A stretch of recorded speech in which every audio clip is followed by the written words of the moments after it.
Buenos días y bienvenidos a la universidad para participar en la cuarta jornada del Profesorado de Matemáticas de Almería.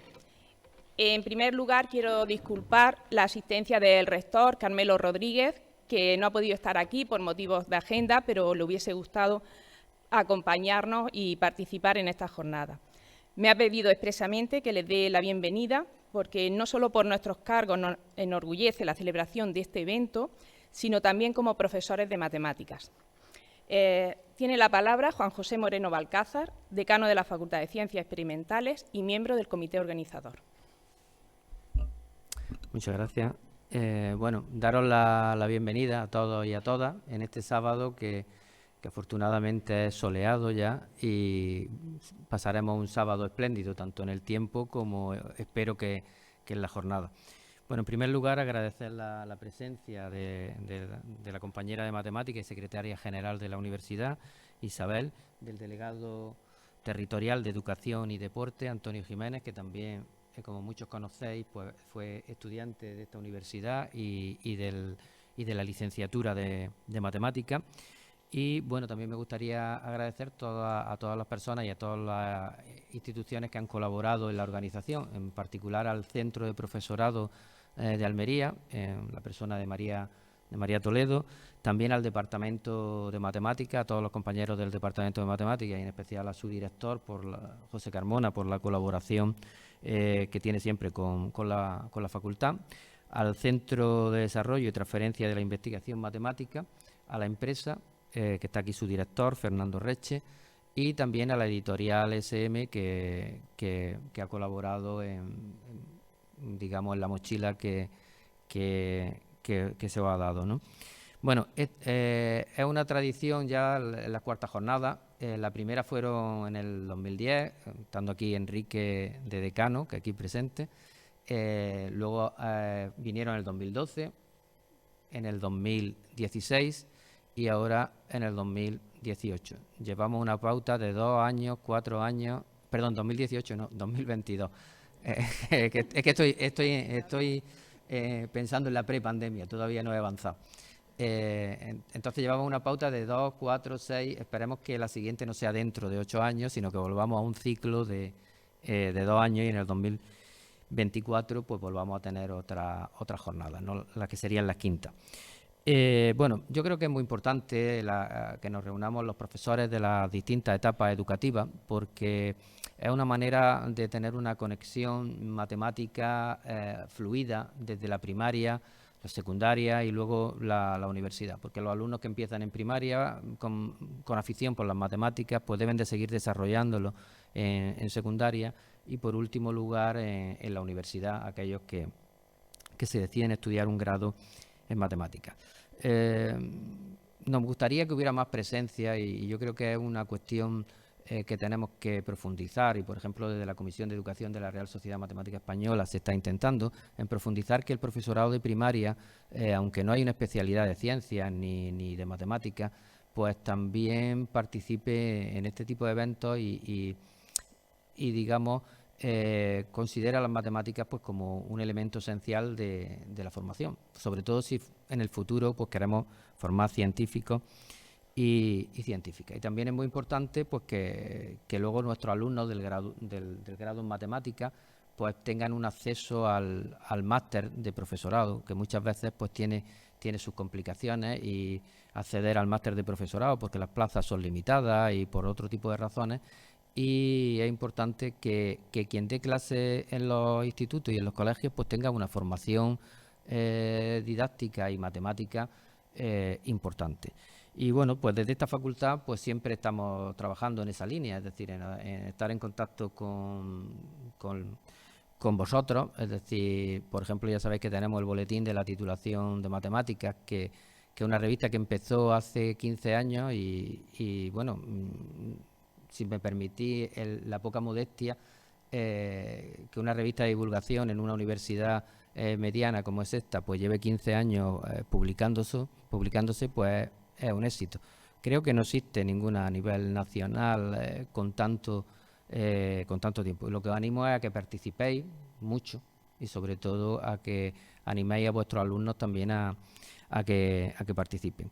Ya sabéis que los estudios de matemática aquí empezaron como una carrera fundadora en la Universidad de Almería, en lo que era el CUA, algunos a lo mejor lo recuerdan, empezó en 1972, luego pasamos por la licenciatura, luego hemos pasado a los grados, y de hecho el año que viene ya tenemos ahora una demanda espectacular de estudiantes con una nota de corte en el último año de 11.388.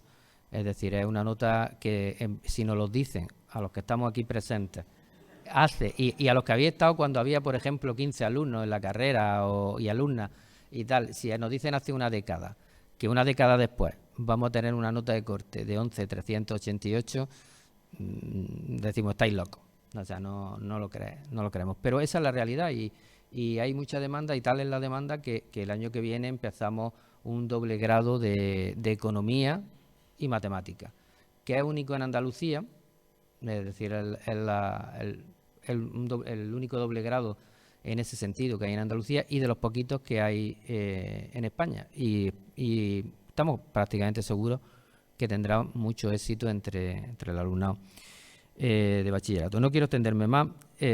Bueno, solo desearos pues que tengamos todos un día muy agradable, que compartáis con los compañeros y las compañeras que también la jornada es para eso, no solo para los talleres, sino para reencontrarse con los compañeros. Y si después de la comida tenéis tiempo, pues tenemos un jardín de los matemáticos y las matemáticas alrededor del CITE 3, pues para hacer la digestión de la comida, pues podéis dar un paseo alrededor de eso. Y nada más, pues muchas gracias y que paséis una jornada, y que pasemos una jornada excelente. Ya. Muchas gracias, Juanjo. Pues a continuación interviene Antonio Jiménez Rosales, delegado de Educación y Deporte en Almería. Bueno, pues yo dar las gracias a todos nuestros docentes, al CEI y por supuesto a la universidad que organicen estas jornadas tan interesantes, y después de tanto tiempo sin vernos las caras, nada más que a través de una pantalla, yo creo que es importantísimo el compartir experiencias, el hacer una jornada que también viene a ser de convivencia y que tantos buenos resultados da, porque aquí es, bueno, pues cuando hablamos, criticamos, que es interesante, ponemos en valor las cosas que hacemos en los centros y podemos ir sacando las buenas prácticas, que se hacen muchísimas buenas en los centros. Yo sí me gustaría dar las gracias de que estéis hoy aquí a las 9 de la mañana, o sea que se habrán tenido que levantar pues incluso a las 7 para compartir una jornada en un día no lectivo, y eso habla de la calidad de los docentes que tenemos y de su empeño en seguir avanzando, pues en formar mejores alumnos. También me gustaría dar las gracias a la universidad porque, bueno, como bien habéis dicho, yo es que aquí juego en casa. Veo a profesores, ahora compañeros, Enrique, a nuestros compañeros Fernando Reche, a Juanjo, que vamos, prácticamente esta universidad, no solo a mí, sino a también compañeros que veo de carrera, pues nos han formado y han hecho de nosotros no solamente profesionalmente ser buenos, creo yo, profes de matemáticas, sino también nos han hecho crecer como personas. Nosotros cuando llegamos aquí a la universidad, y yo hablo en primera persona, pero seguramente muchos de vosotros pensáis lo mismo, esto era una universidad amiga, una universidad en la que los profesores eran profesores de puerta abierta, a las que podíais ir al despacho y preguntarles. Profesores que se volcaban, no sé si era por la juventud, por las ganas que teníamos de hacer la Universidad de Almería grande entre todos, pero esa impronta yo creo que la hemos llevado nosotros a nuestros despachos, a nuestros departamentos, incluso a nuestra vida profesional, porque cuando yo he estado en equipo directivo y las puertas de mi despacho siempre han estado abiertas, ahora en delegación yo no soporto que me cierre la puerta del delegado porque viene algo y digo, pues si viene que venga y me cuente lo que tenga que contarme, si ya que se ha pegado el viaje el pobre o la pobre, pues que venga y me diga lo que necesites y para eso estamos. Y son cosas que nunca se habían hecho antes, pero es verdad que bueno, es lo que yo he visto, lo he visto en la universidad, lo he visto cuando he estado en mi centro y creo que es algo interesante, ¿no? Que seamos accesibles. Y eso creo que gran parte lo conseguí como persona aquí en en esta universidad, porque es verdad que los departamentos cuando yo estudié eran también encapsulados, ¿verdad? Los profes se reunían allí en los departamentos y aquello prácticamente que era inaccesible, eran como dioses, los profes de matemáticas o de lengua eran prácticamente que eminencias y no te atrevías a preguntarle dudas. Por eso yo creo que es importantísimo el trabajo que se hizo desde la universidad. También me gustaría resaltar la importancia de la formación. Bueno, los que llevamos ya algún tiempo, no una década, Juanjo, han pasado ya casi 2 décadas cuando nosotros llegamos aquí, pasa que el tiempo pasa tan rápido y esta pandemia nos ha hecho ir detrás de la vacuna como cuando va detrás de una zanahoria, que ha pasado el tiempo muy rápido. Pero yo creo que la formación es importantísima, que estas jornadas, que las jornadas que organizan los CES para seguir avanzando, porque no podemos obviar que la sociedad cambia continuamente. Y lo hemos podido ver en estos 2 años. Todos nos peleábamos con los padres, bueno, nos peleábamos entre comillas, le pedíamos a los padres, por favor, descargaos y pasen, que ahí os llega toda la información, que tenéis las notas, que podéis consultar los exámenes, si falta, si tiene un retraso. Y aquello era una pelea contra una pared. Pues ahora yo creo que muy poquitos padres y madres no tendrán instalada la aplicación que tanto nos costaba en aquella época que les llegase. O sea que si algo va a quedar de esta pandemia, bueno, pues ese uso de las nuevas tecnologías, esas videoconferencias que quitan reuniones algunas veces tediosas en las que no se llegaba a nada, simplemente perder allí la tarde en 4 ideas que ahora en una videoconferencia las llegas, las expones y no tienes ni que desplazarte y si pilla un atasco en la carretera, tirarte 2 horas de atasco más que duraba la reunión, encima llegas tarde. O sea que bienvenida a esas videoconferencias para quedarse. Por lo tanto, la formación es importantísima porque la sociedad pues cada vez cambia más. Pero también es muy importante la formación para aprender nuevas metodologías. Porque, bueno, los que salimos de aquí y los que vamos saliendo año tras año y llegamos a un aula, claro, somos buenísimos en matemáticas. Sabemos topología, estadística, probabilidad, métodos numéricos. Pero cuando tú llegas a una clase y te encuentras con niños que le preocupa su grano, cómo va peinado, si la está mirando la compañera o no la está mirando, pues algunas veces, si no tiene esa formación, ya no solo en matemáticas, porque hoy en día, hace 2 décadas acá, pues la sociedad en ese avance ha hecho que padres y madres pues trabajen, padres y madres que cada vez pueden estar menos tiempo dedicándole a su hijo y a su hija, y prácticamente los coles, los institutos y los docentes pues somos su figura paterna y materna. ¿Está bien o está mal? Pues eso la sociedad dirá, pero nosotros tenemos que seguir avanzando en esa formación, no solo de matemáticas y en metodología, sino también en las emociones, también en la resolución de conflictos. El mundo va cambiando y nosotros tenemos que ir adaptándonos a él como docentes. Yo muchas veces, bueno, pues también es duro, ¿no? Cuando hablas con los docentes y te dicen, no sé qué hacer. Digo, ya no sabes qué hacer, claro, si nadie sabe qué hacer, pero haces cursos de formación, de otras metodologías, sí, pero es que el ordenador y se me están mirando, no, pero si es que el ordenador es una herramienta más, el libro de texto es una herramienta más. Digo, te sientas, hablas con ellos, los recibes luego en el despacho, les explicas.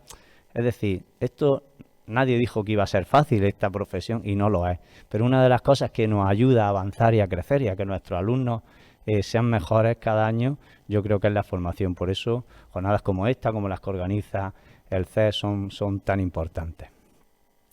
Recuerdo ayer que estuvimos en un centro, en Las Norias, en el CEI Mirasierra, un centro que prácticamente el 90% es alumno inmigrante, y tienen un programa, comunica un programa de radio espectacular. Y bueno, estaba aquí la viceconsejera y nos invitaron a que fuésemos allí a una entrevista de radio. Y bueno, pues las preguntas las habían elaborado ellos, un programa de radio con todo su aparataje. Claro, empezaron con preguntas personales, muy bien, qué divertido, jiji, jaja. Pero me hacen una pregunta y dicen, delegado, ¿y tú qué esperabas conseguir cuando te nombraron delegado? Digo, madre mía, qué pregunta, ¿ves qué le digo yo? A un crío, y a una chica de 5º de primaria, ¿qué esperaba yo? Y allí un rato la viceconsejera me pegó ahí un capotazo, pero no, quería escuchar qué esperaba. Yo digo, pues mira, si algo he conseguido o he querido conseguir es que la sociedad sepa los buenos docentes que tenemos y las buenas prácticas que se hacen en casi todos los centros educativos. Y lo que te da, lo que queda muchas veces en la prensa y lo que se transmite es solamente las cosas negativas, puntuales, que pasan en los centros educativos. Y eso es una de las cosas que sí es verdad que desde que entré aquí y estuve al cargo he querido hacer, ir a los centros, ver las buenas prácticas que se hacen, que fuese Tíjola, que fuese Adra, que fuese Almería, que tuviese aquí a Sorba, da igual donde me llamasen, allí vamos para vender las buenas prácticas que se hacían. Y yo creo que esa, bueno, pues es una de las cosas, pequeñas cosas que sí he podido aportar y contribuir en que se vea lo bueno, las buenas cosas que se hacen en nuestros centros, pues bueno, eso quedará ahí. Y una pregunta que yo os traslado y dejo en el aire, ¿qué esperáis vosotros de vuestros alumnos como profesores de matemáticas? Y solamente una pequeña reflexión. Nosotros no somos un país que tenga petróleo, que tenga gas. Nosotros somos un país que nuestro patrimonio, nuestro mejor patrimonio son los alumnos que todas las mañanas nos encontramos enfrente nuestra. Y nuestro futuro ya prácticamente no depende de nosotros. Nuestro futuro depende de ellos, de cómo los tratemos, de captar el talento temprano, pero también de los que no llegan, también de ocuparnos de esos alumnos que seguramente sean formidables para las miles de formaciones profesionales que hay. Y los excelentes, por supuesto, que vendrán aquí y después estarán en los departamentos y en grandes empresas y en puestos de responsabilidad. O sea que esa es la pregunta que dejo ahí, ¿vale? Muchísimas gracias a todos, que lo paséis bien, que disfrutéis, agradecer a la universidad, al CES, a todos mis profesores de matemáticas y ahora compañeros y por supuesto a todos los que esta mañana habéis tenido bien levantados y venid a compartir estas jornadas con nosotros. Muchas gracias.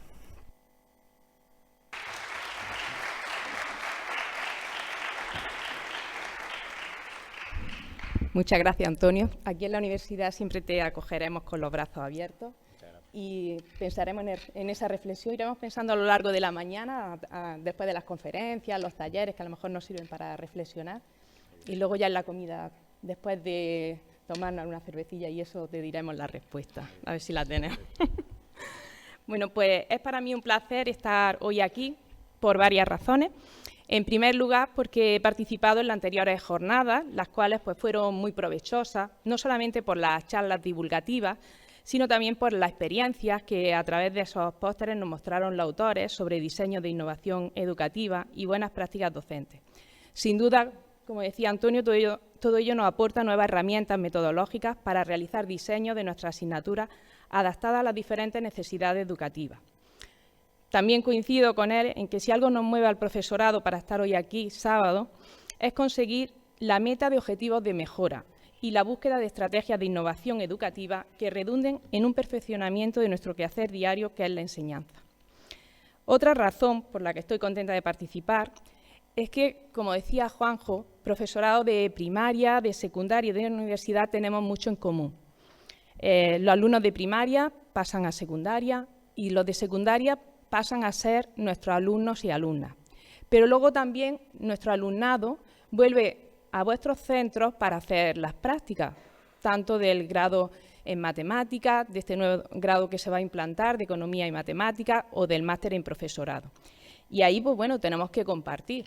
O sea, lo mismo que nosotros los recibimos con la enseñanza que han recibido de allí, de los centros, pues al contrario pasa igual. Y bueno, muestra también de estos intereses comunes que tenemos todos los profesores de matemáticas de los diferentes niveles, pues lo hemos podido observar esta semana en la segunda Feria de la Ciencia, donde he tenido la oportunidad de interaccionar con los centros de secundaria para desarrollar un proyecto de estadística que vuestros estudiantes han expuesto exitosamente en el centro de Almería. Claro está que actividades de este tipo solo se llevan a cabo si el profesorado se implica, porque los alumnos por sí solos no van a decir me he enterado que en la universidad están organizando esta actividad y queremos participar. Si el profesorado no los anima y los motiva a participar, pues no es posible. Entonces, pues en estas jornadas también es importante el vernos, en comentar cosas y ver que todos tenemos intereses comunes y sobre todo por eso que pensamos que tenemos que animar a los estudiantes y a veces llevarlos de la mano. Precisamente esta semana, desayunando un día, me hablaba un compañero que antes estaba en Sevilla y ahora está aquí de profesor, y decía que cuando estaban en Sevilla, su hija un día fue a la universidad, los padres no sabían por qué, y la hija iba a hacer las pruebas de la Olimpiada en Matemáticas, que se quedó en muy buena posición, pero luego ya se trasladó aquí en Almería y, bueno, pues nadie le habló de que aquí en Almería estuviese un grupo que orientaba a los alumnos para la Olimpiada y nada, y entonces está en bachillerato, pero ya no ha seguido por esa línea. Y me dijo el padre, pues no sabía que aquí también pudiese participar en la Olimpiada. Entonces, claro, conocer todo eso que se organiza y tal, y motivar, como decía, y animar a nuestros alumnos, pues también es importante. También, como decía Juanjo, pues como editora del boletín, junto a Juanjo y Fernando, pues me motiva el participar en esta jornada pues para aprender de vuestra experiencia, buscar contactos de colaboración y temas de interés para nuestros lectores. Y por último, pues también una buena razón es compartir esta mesa con Antonio y con Juanjo, que están aquí por sus cargos, pero también son matemáticos. Los tres somos matemáticos y los tres tenemos nuestro cargo y estamos aquí por las dos razones. Y bueno, conociendo a mis compañeros del comité organizador, pues no me cabe duda de que esta jornada será un éxito. Esperamos pasar por una agradable mañana, el clima también acompaña, el tiempo, y aprendiendo pues, con esas sesiones plenarias, con los talleres y los pósteres que nos tienen preparados. Y bueno, antes de terminar, quiero agradecer pues, al comité organizador, a Ignacio, a Juanjo, Fernando y María, también a mis compañeros del comité científico, del que formo parte, y a la Secretaría Técnica por toda la organización. Por supuesto, agradecer la asistencia de todos los que están aquí y no me extiendo más, que ya vamos pasillo de hora. Queda inaugurada entonces la cuarta jornada del profesorado de matemáticas de Almería. Muchas gracias.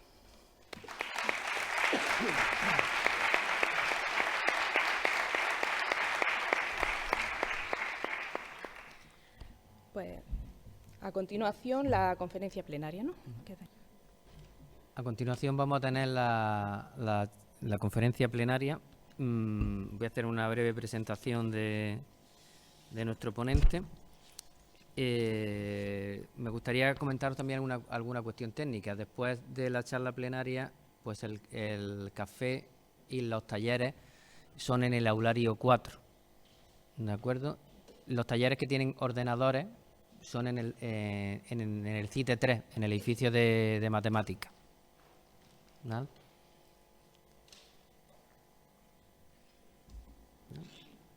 Bueno, presentar a Antonio Durán, pues para mí es un placer, porque es un compañero de investigación. Antonio Durán Guardeño es catedrático de análisis matemático en la Universidad de Sevilla y bueno, es un investigador con más de 110 publicaciones y más de 1.300 citas en el campo de la teoría de la aproximación y de los polinomios ortogonales y de las funciones especiales. Entonces comparto con él el mismo tema de investigación y es la segunda vez que nos acompaña en esta jornada. La jornada que se realizaron hace 10 años, en el 2012, la segunda jornada, pues Antonio Durán también fue ponente plenario. Y bueno, pues para celebrar que han pasado 10 años, pues pensamos que también era una buena elección volver a traer a Antonio a nuestra universidad. Aparte de ser un gran matemático, como hoy en día, si buscáis en Google, pues rápidamente salen todas sus publicaciones, todos podemos, como se suele decir, bichear este tipo de cuestiones. Otra de sus grandes pasiones es la literatura, y entonces ha escrito una variedad amplia de libros, unos de ellos relacionados con las matemáticas, otros no, por ejemplo, La luna de Nisan, La piel del olvido, Pasiones, Piojos, Dioses y matemáticas, El ojo de Chiva, el sueño de Mahoma, Sinbad y los números, La vida de los números, El universo sobre nosotros, Newton y la ley de la gravedad. Bueno, podría seguir, y Crónicas matemáticas, que es de los últimos que ha escrito. Tiene una gran variedad de libros publicados y creemos que va a ser una charla muy, muy interesante.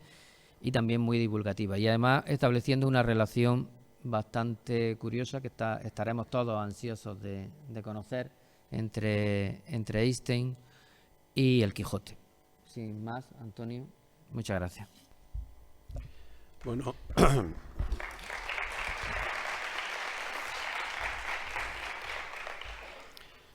gracias Juanjo por la presentación y por la invitación y a vosotros por estar aquí en esta conferencia. Como veis, se titula Eystein y el Quijote, y quizá habría que empezar un poco explicando si este tema de Eystein y el Quijote da para una charla. Hay unas cuantas efemérides que comparten, tanto Eystein como el Quijote. La primera parte del Quijote se publicó en 1605 y 300 años después publicó Eystein el primer artículo sobre relatividad especial, y 10 años después, 1615, la segunda parte del Quijote, y 1915 la formulación de las ecuaciones de la relatividad general. Pero aparte de estas efemérides anecdóticas, hay algo más. Bueno, pues resulta que hay muchísima relación. El Quijote fue una influencia fundamental en Eystein. Digamos que es bastante desconocido. Yo lo aprendí cuando preparé, justamente en 2015 publiqué este libro, El universo sobre nosotros, que es una historia de la astronomía, esencialmente centrada en la obra de Eystein. Y documentándome para el libro, pues me di cuenta de la enorme influencia que el Quijote tuvo en Eystein. Entonces, eso es lo que voy a desarrollar en la charla. Digamos, podemos sintetizar en esta influencia, digamos, se puede explicar muy fácilmente en unos cuantos puntos. Lo primero es que Eystein fue un apasionado lector del Quijote, lo leyó muchísimas veces a lo largo de su vida, y en alguna biografía pues se puede leer esto de que no era raro ver el Quijote rondando por la mesilla de noche de Eystein. O sea, que fue un apasionado lector del Quijote, y no solo eso, sino que también lo leyó personalmente a algunos familiares muy especiales para él, y en momentos de su vida que, como después mostraré, pues también fueron bastante singulares. También es frecuente en la correspondencia de Eystein que aparezca el Quijote como modelo de conducta para contextualizar determinados asuntos. Es frecuente que Eystein cite al Quijote. Y luego lo más relevante de todo es que en las muchas batallas que Eystein dio a lo largo de su vida, científicas, políticas también y de otra índole, él mismo se veía, o amigos cercanos que lo conocían muy bien, lo identificaban en la manera de actuar de Eystein con Don Quijote. Y esto, digo, es lo más relevante porque esto permite explicar o permite comprender mejor la manera en que se condujo Eystein en esta batalla, que ya digo, algunas de ellas son muy relevantes desde el punto de vista científico y también político, ¿no? No debemos olvidar que él recomendó a Roosevelt la fabricación de las bombas atómicas al inicio de la Segunda Guerra Mundial. Entonces, digo, esta manera de actuar de Eystein, imitando al Quijote o dejándose llevar por impulsos quijotescos, es muy interesante porque nos permite mejor comprender la manera de actuar de Eystein a lo largo de su vida. Bueno, entonces voy a desarrollar todo esto en la charla. Entonces voy a empezar por comentar un par de referencias que hace Eystein en su correspondencia al Quijote para ir un poco abriendo boca. Entonces, la primera referencia que voy a comentar se produce en un contexto literario más que científico. Y la hace Eystein en correspondencia con Max Brod, que es un escritor que es más conocido que por su propia obra, porque fue el albacea testamentario de Kafka.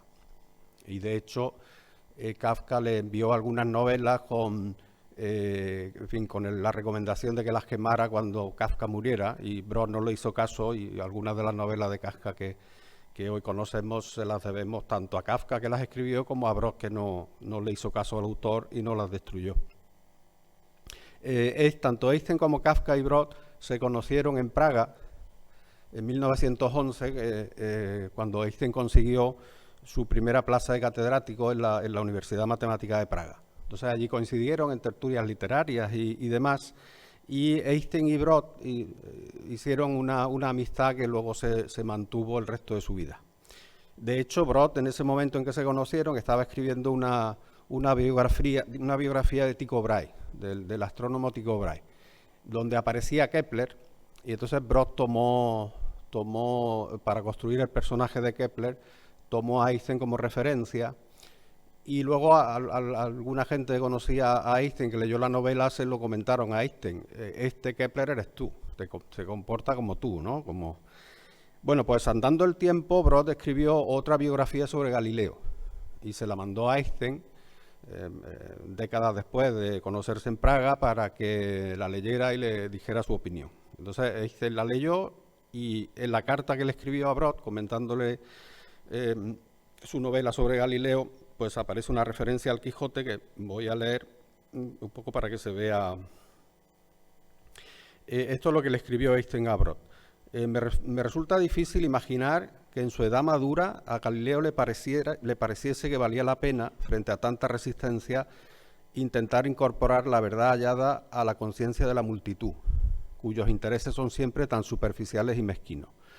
La obstinada independencia interna del anciano Galileo no se avendría con mi idea, si acaso es cierto que fue a Roma a meterse en la boca del lobo para ir a chocar allí con los papas y demás politicastros.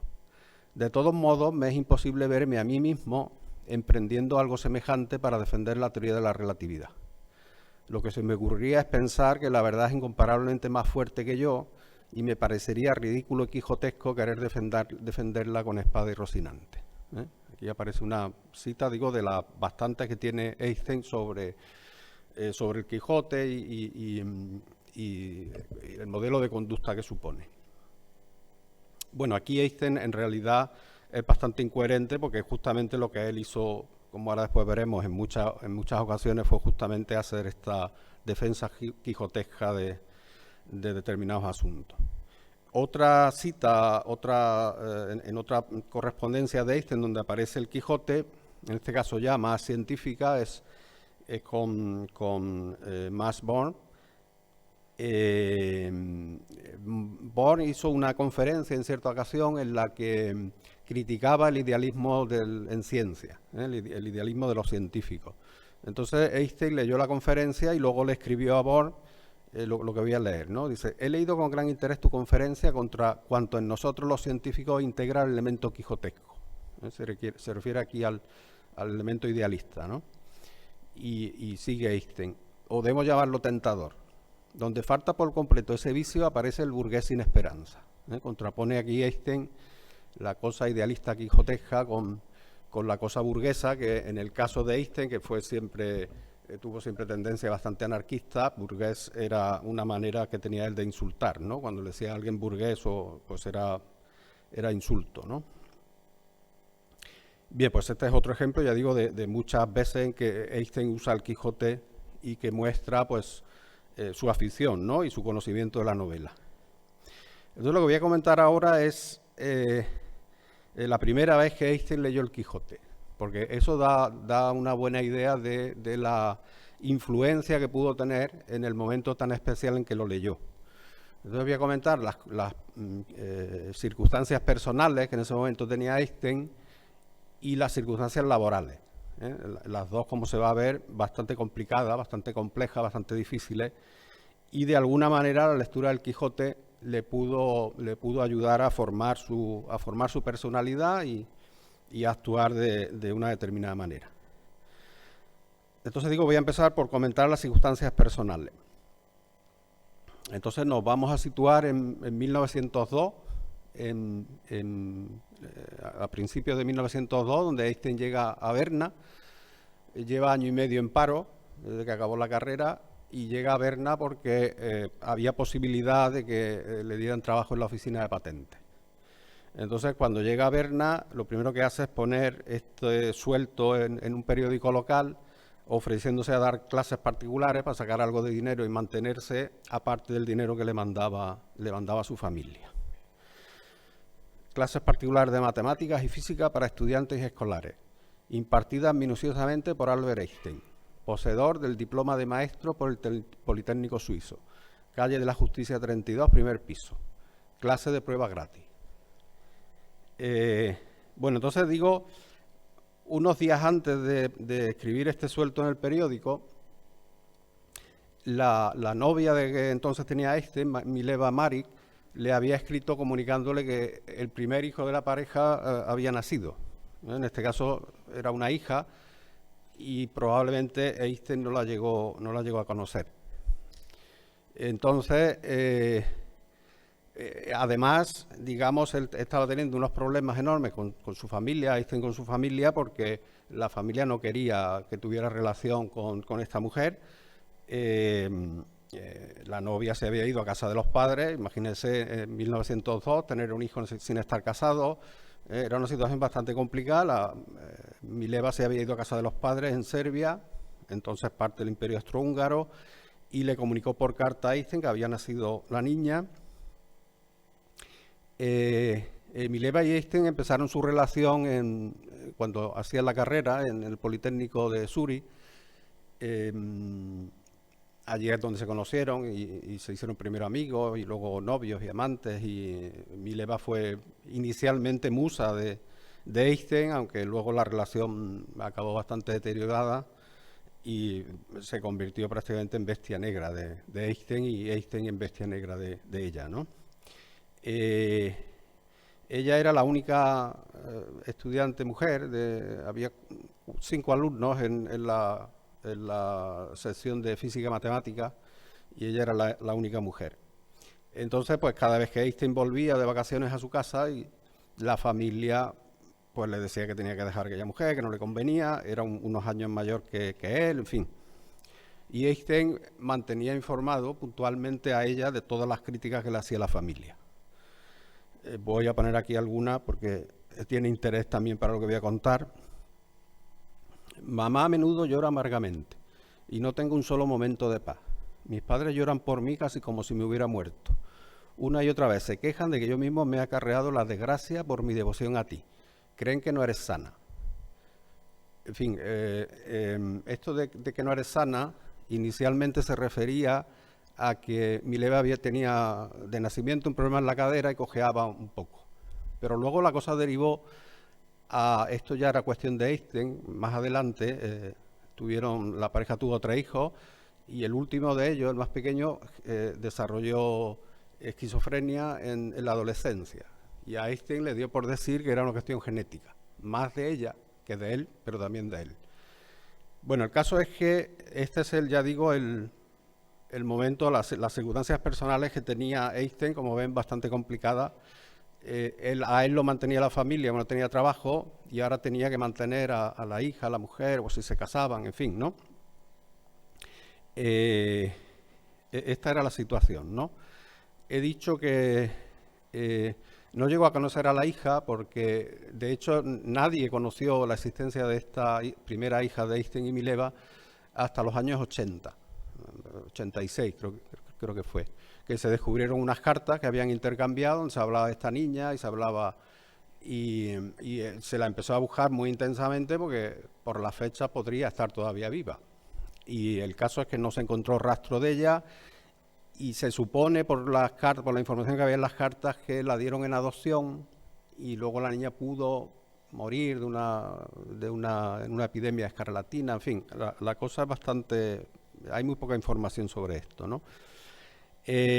Bueno, digo, el caso es que 25 años después Einstein repitió esta presión que la familia, a la que la familia lo sometió. Einstein la repitió 25 años después con otro de los hijos que tuvo con Mileva.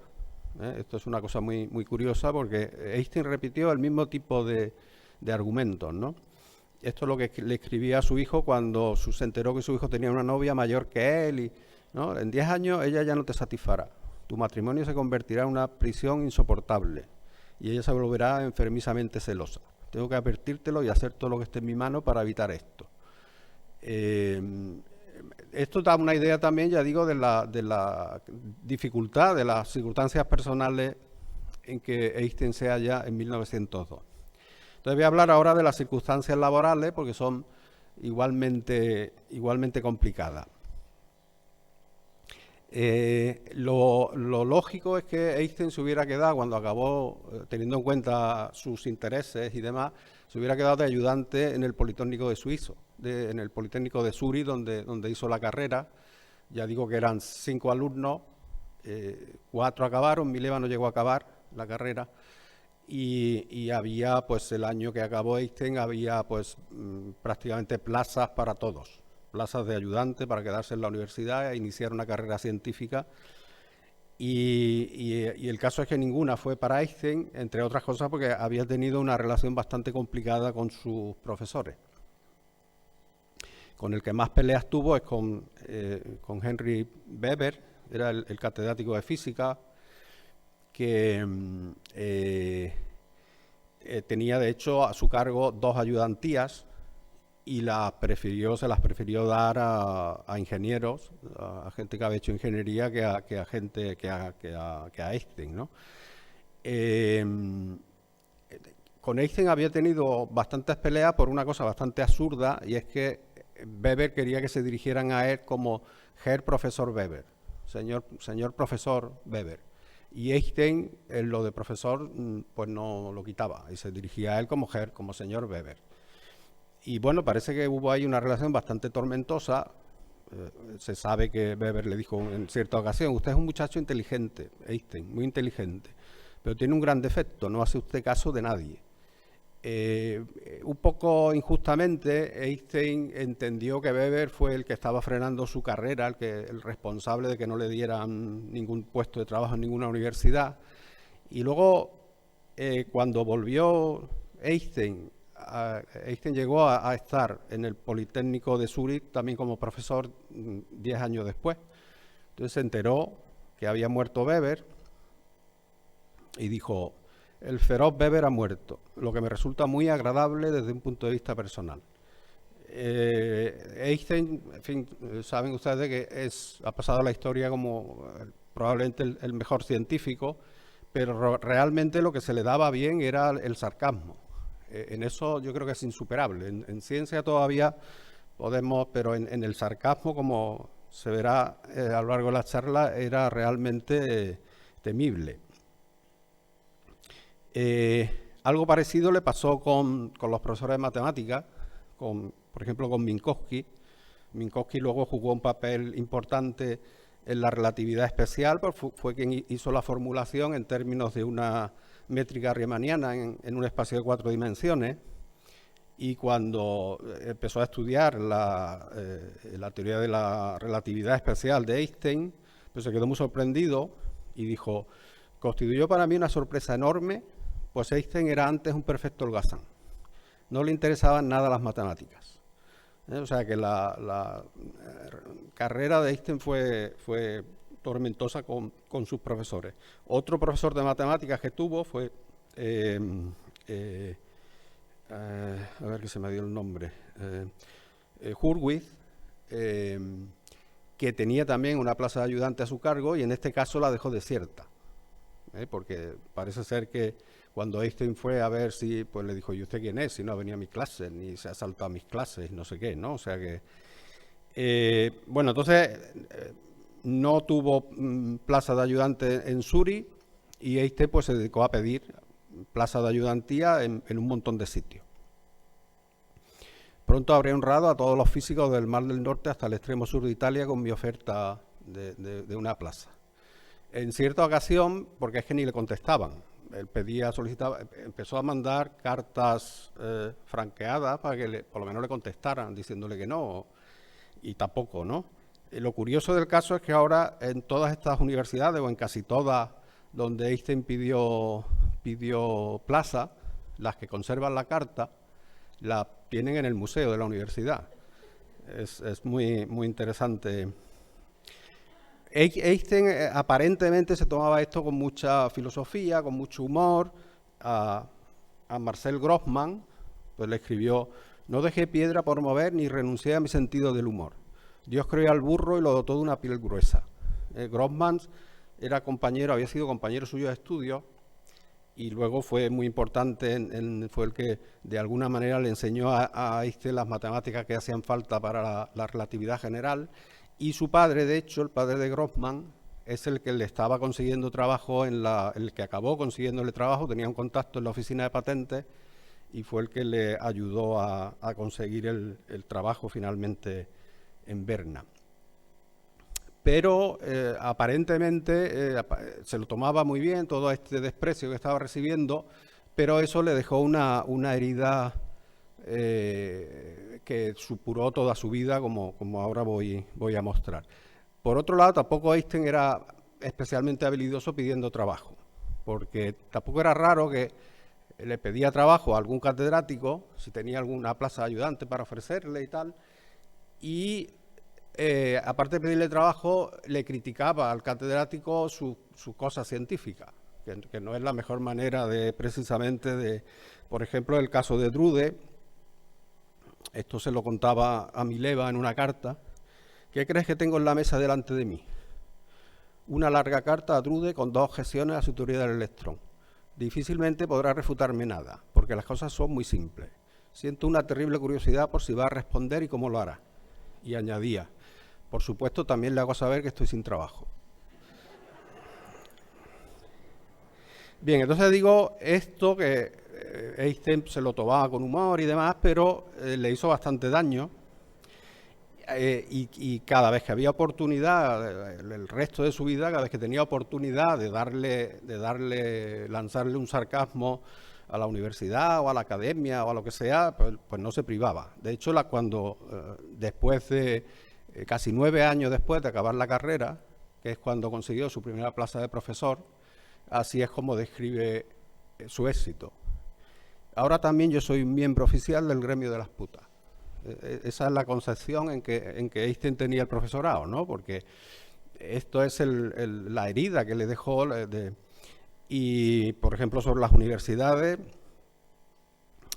son como bellos montones de estiércol, sobre los que a veces surge una flor preciosa.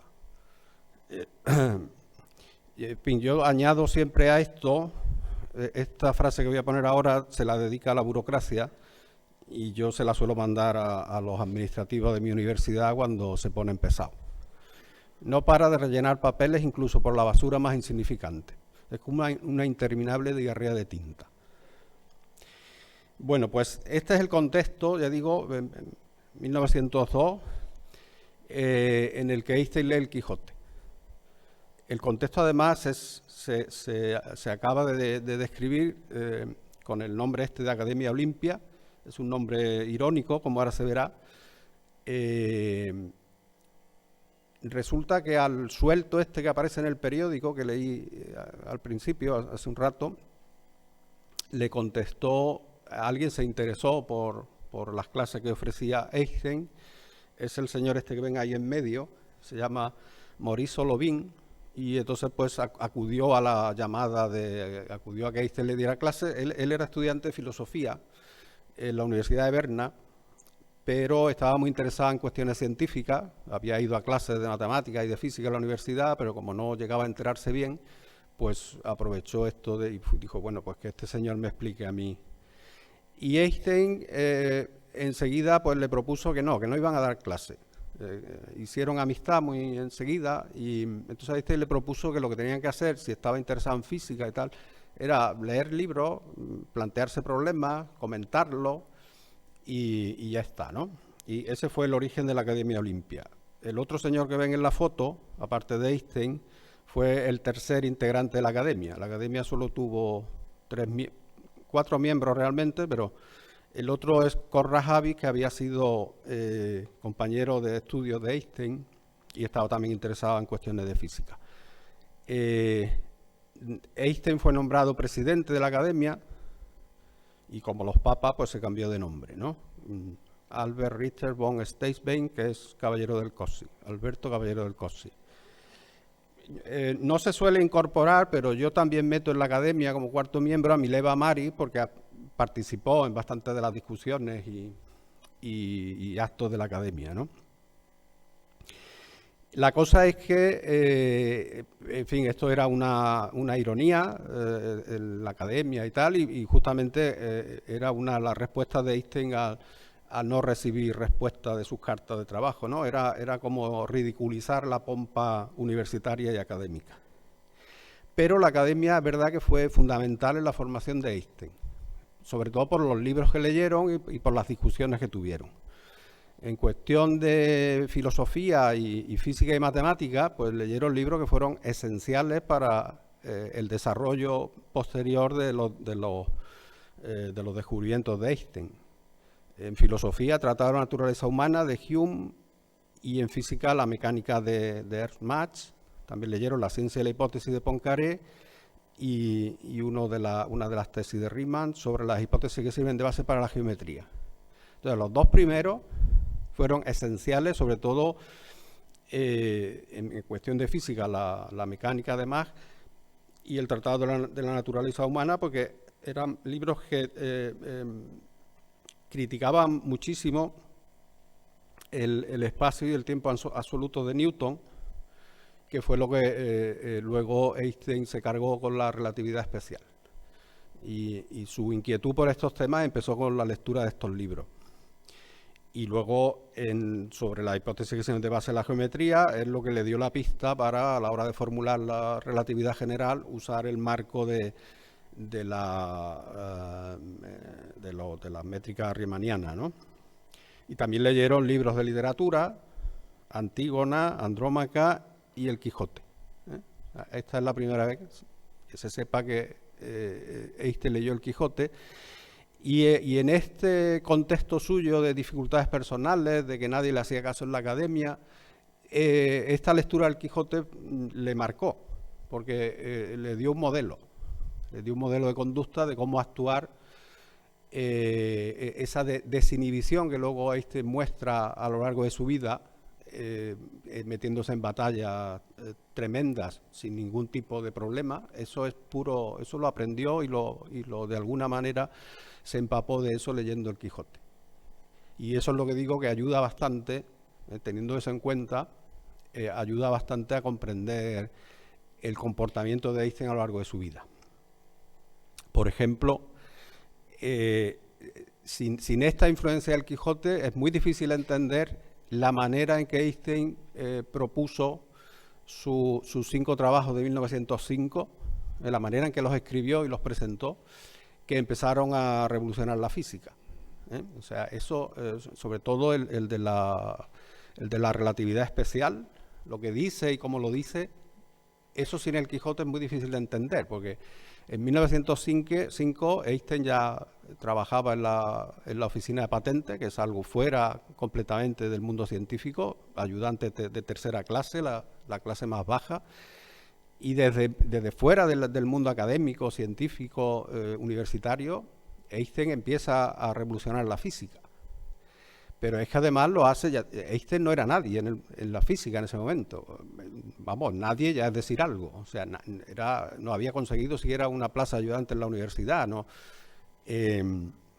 Entonces, por ejemplo, la manera en que Einstein se carga el éter en este momento, en el principio del siglo XX, era uno de los conceptos físicos más importantes, sobre los que se estaba desarrollando un montón de resultados teóricos y experimentales también, porque el éter, el problema que tenía es que no se detectaba. Y entonces había un montón de experimentos para detectar los efectos del éter. Uno de los más importantes es la medición muy precisa de la velocidad de la luz para ver la influencia que tenía el éter dependiendo de la dirección en que se midiera. Pero estamos hablando de un concepto físico fundamental y entonces un don nadie se lo carga, pero se lo carga además sin ningún tipo de contemplación. Unos años después de publicar el artículo Einstein sobre la relatividad especial, Thomson, era el descubridor del electrón, premio Nobel de Física, uno de los físicos más importantes del momento. Esto es lo que dice de éter, 4 años después de que Einstein empezara. Dice, el éter no es una creación fantástica del filósofo especulativo, es tan esencial para nosotros como el aire que respiramos. Es el asiento de las fuerzas eléctricas y magnéticas y el banco en el que podemos depositar energía y extraerla según nos convenga. Esto es lo que se llama estar a la defensiva. O sea, ¿cómo es posible que todo un premio Nobel, que todo un descubridor del electrón se ponga a la defensiva contra las teorías de un don nadie, que era Einstein en ese momento? Entonces, esto es lo que dice Einstein del éter en su artículo.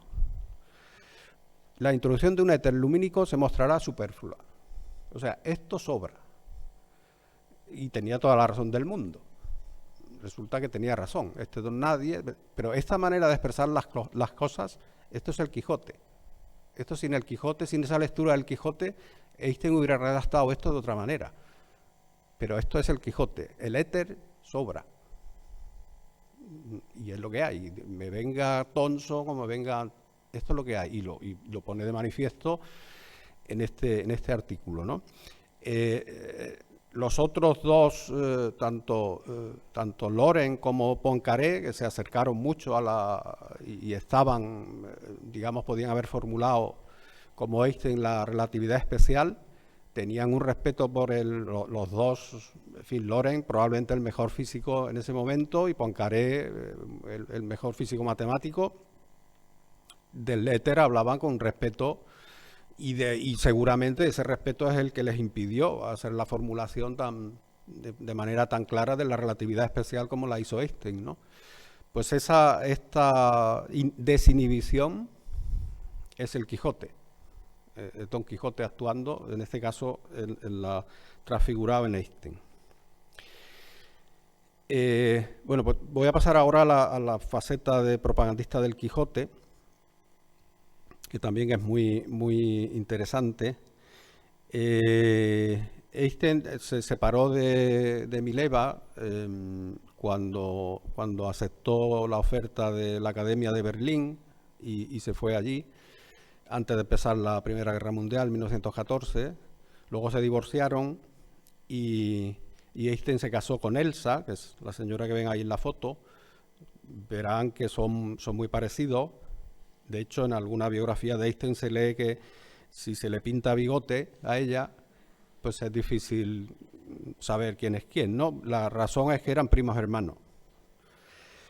Entonces Elsa, cuando se casó con Einstein, tenía 2 hijas de un matrimonio anterior, y a una de ellas, pues se sabe que Einstein le leyó el Quijote.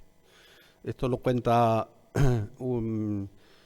Sallen, que escribió una biografía muy detallada sobre el tiempo que Einstein estuvo en Estados Unidos, a partir de 1933. Y entonces pues se lee en este libro de Sallen. Einstein le solía leer trozos del Quijote a Margot, que era una de las hijas de su segunda mujer, para entretenerla cuando era adolescente, pues encontraba las aventuras del caballero loco alegres, sanas y llenas de humor. Don Quijote es rico en fantasía y está lleno de personajes e historias hermosas. A menudo Einstein se identificaba desenfadadamente con el personaje de Cervantes. Aquí tenemos a otro autor que reconoce esta identificación que hacía Einstein con el personaje de Cervantes. Y otra de las personas a la que Einstein le leyó el Quijote tiene todavía más significado, que fue a su hermana. Einstein tenía una sola hermana, Maja Einstein. Y entonces en 1939 ella enviuda, estaba viviendo en Suiza, y Einstein se la lleva con él a Estados Unidos.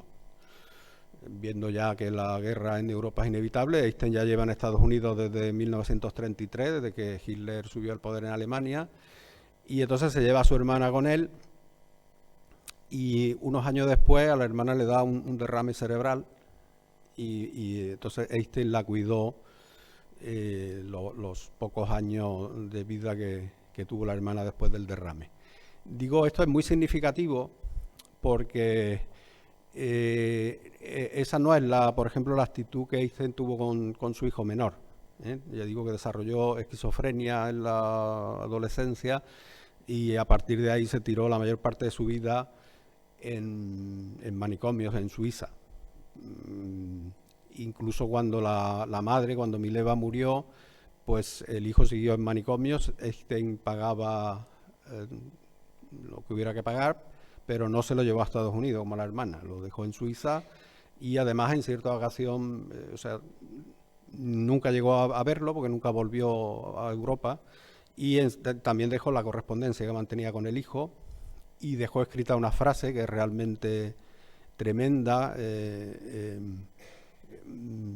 No dijo, en cierta manera, y hablando con otro amigo también que tenía un hijo con problemas y demás, otro amigo científico, pues Einstein le escribió y le dijo: las personas de valía, como nosotros, no pueden perder el tiempo en asuntos sin esperanza. Si esto no tiene arreglo, pues...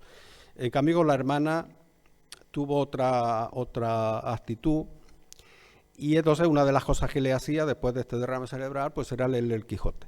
Esto lo cuenta Walter Isaacson en la mejor biografía que hay ahora mismo de Einstein. Cada noche iba a leerle un rato a la hermana, ¿no? A veces el tema era denso, como los argumentos de Ptolomeo contra la opinión de Aristarco de que el mundo giraba alrededor del Sol. En otras ocasiones las lecturas eran algo más ligeras, aunque quizá igualmente reveladoras, como las noches en las que le leía fragmentos del Quijote. A veces Einstein comparaba sus propios y quijotescos lances con los molinos de viento de la ciencia predominante con los del ingeniero hidalgo Lanza en Ristre. O sea, aquí tenemos a otro autor, en este caso el autor de, ya digo, probablemente la mejor biografía de Einstein, que dice que la lectura del Quijote a la hermana por parte de Einstein era reveladora, y de nuevo reconoce que el propio Einstein se comparaba con Don Quijote. Y entonces voy a acabar la charla pues justamente con cómo esto facilita esta identificación que Einstein hacía de él mismo con Don Quijote, facilita comprender la actitud de Einstein en la pelea científica más importante que mantuvo, en concreto con la mecánica cuántica. Junto con la relatividad general, la mecánica cuántica es la gran teoría física del siglo XX. Einstein fue un impulsor de la mecánica cuántica en sus inicios, pero resulta que la relatividad general y la mecánica cuántica son teorías incompatibles. Y de hecho el mayor reto que tiene la física hoy en día es hacer una relatividad cuántica, ¿no? Digamos, la relatividad es una teoría física clásica, en el sentido clásico, en el sentido que es determinista y opera con funciones continuas, derivables, etcétera, etcétera. Mientras que la mecánica cuántica no es determinista y tiene unas profundas bases probabilísticas. De ahí viene y opera con objetos discontinuos. Y de ahí viene la incompatibilidad, ¿no? La relatividad determinista quiere decir que lo que pase para describir un sistema físico, como el universo, por ejemplo, si conocemos todo lo que pasa en un momento dado, pues podemos predecir lo que va a pasar en el futuro. Mientras que la mecánica cuántica dice que no, que tú puedes conocer todo sobre el sistema físico, todo lo que quieras, pero hay un margen aleatorio que impide predecir lo que va a pasar, hasta cierto punto, ¿no?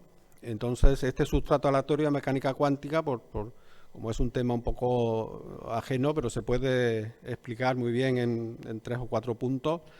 Tenemos por un lado el principio de indeterminación, que dice que cuando se va a realizar una medida en un experimento físico, no se puede determinar el resultado que se va a obtener, aunque se conozca todo sobre el sistema físico. Cuando hago la medida, lo más que podemos llegar es a estimar la probabilidad, a saber la probabilidad de obtener uno de los valores posibles. O sea, tenemos unas probabilidades de que va a salir un determinado resultado.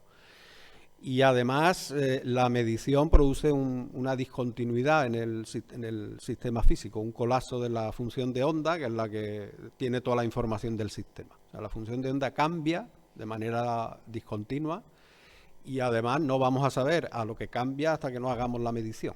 Y dependiendo del resultado que salga, vamos a saber cuál es la nueva función de onda que rige. Pero al hacer la medición, ahí hay una indeterminación, hay una aleatoriedad en lo que va a salir. Vamos a saber que hay determinados resultados posibles, pero no vamos a saber hasta que no hagamos la medida cuál de ellos es el que sale.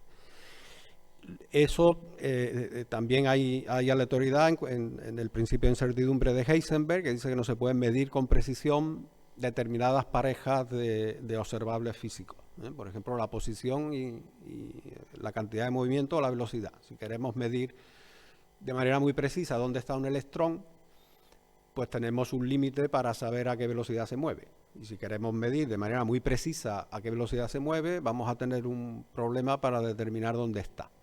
Y eso no tiene que ver con los aparatos de medida. No es que los aparatos de medida sean imprecisos. Es que a nivel atómico la naturaleza es así.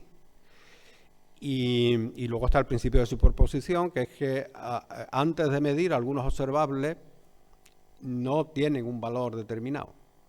No es que no los conozcamos, es que no lo tienen. Entonces todo este sustrato de la aleatoria mecánica cuántica es lo que a Einstein no pensaba que esto no era correcto. No la mecánica cuántica, sino este tipo de principios.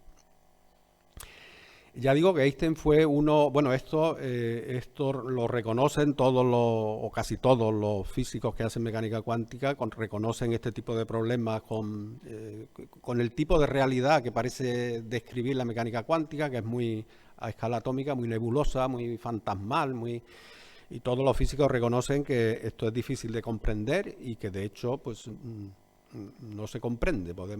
La mecánica cuántica la usamos como herramienta, pero estamos muy lejos de comprender, ¿no? Por ejemplo, Richard Feynman, que es uno de los mejores físicos cuánticos que ha habido en el siglo XX, pues en uno de sus libros sobre la mecánica cuántica, pues decía, creo que puedo decir sin equivocarme que nadie entiende la mecánica cuántica. Nadie la entiende, la usamos, da resultados correctos, pero no la entendemos. Y Einstein, en cierta forma, era de la misma opinión.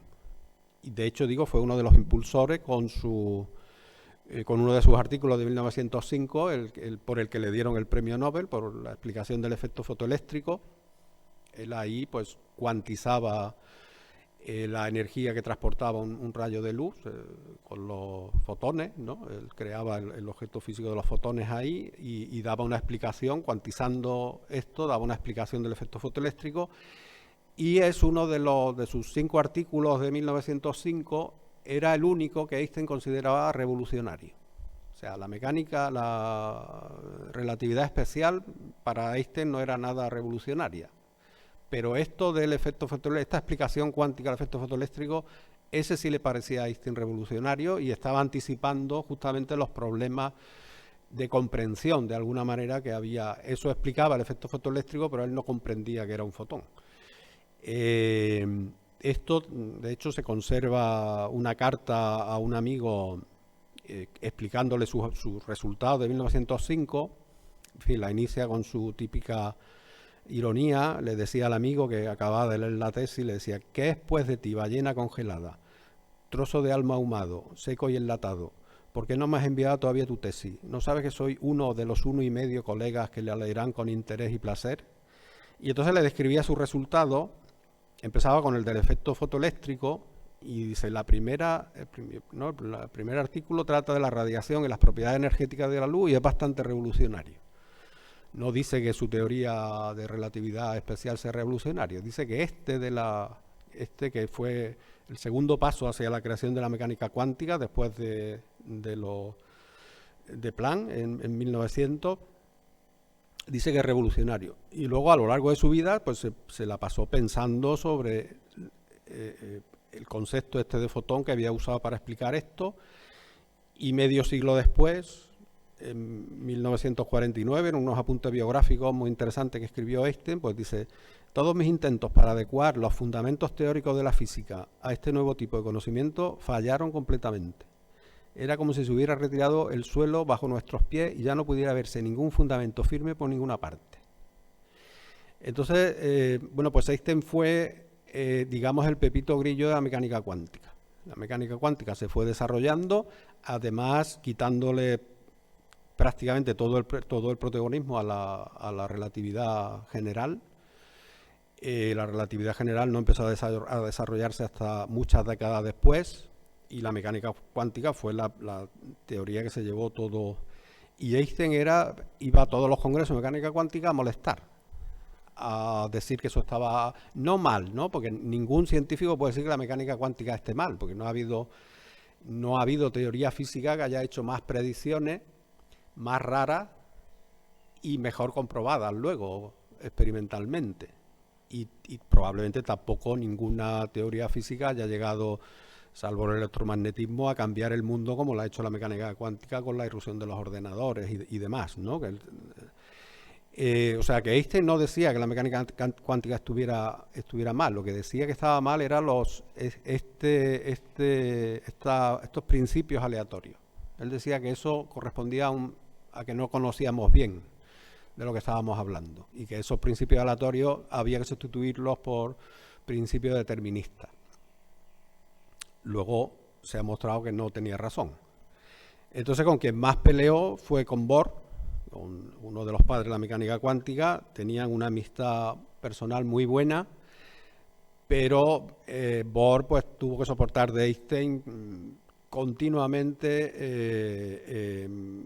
En muchos casos eran retos científicos, porque les proponía experimentos que podrían mostrar que la mecánica cuántica, esos principios aleatorios no estaban bien, experimentos que cuando se han podido realizar, lo que han mostrado es que no, esos principios aleatorios no se pueden quitar, están ahí, ¿no?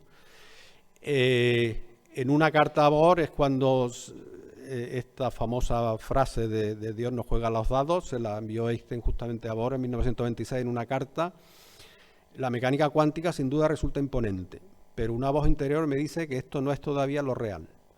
La teoría dice mucho, pero en realidad no nos acerca en absoluto a los secretos del viejo. Sea como fuera, yo estoy convencido de que Dios no juega a los dados.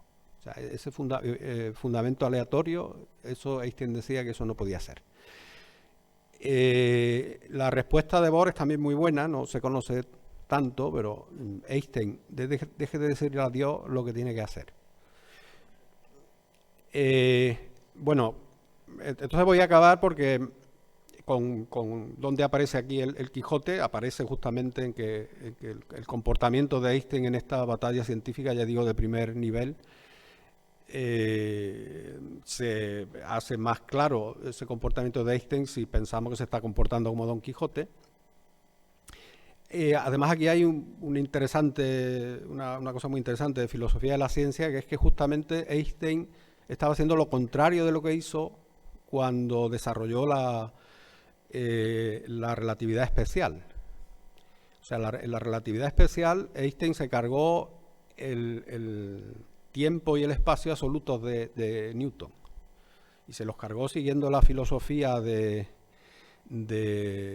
Mach, que decía que no se podía hacer física con el espacio y el tiempo absolutos de Newton, porque no se puede experimentar con eso. O sea, cada vez que hacemos una medición, digamos, Newton decía, sobre el espacio absoluto, esa medición corresponde a la situación del observador. En qué situación esté el observador, cómo se esté moviendo, y entonces no llegamos al espacio absoluto. Lo que haya ahí debajo no sabemos lo que es. Entonces hay que hacer física con las mediciones. Eso es lo que decía Mach, y eso es justamente lo que hizo Einstein con la relatividad especial.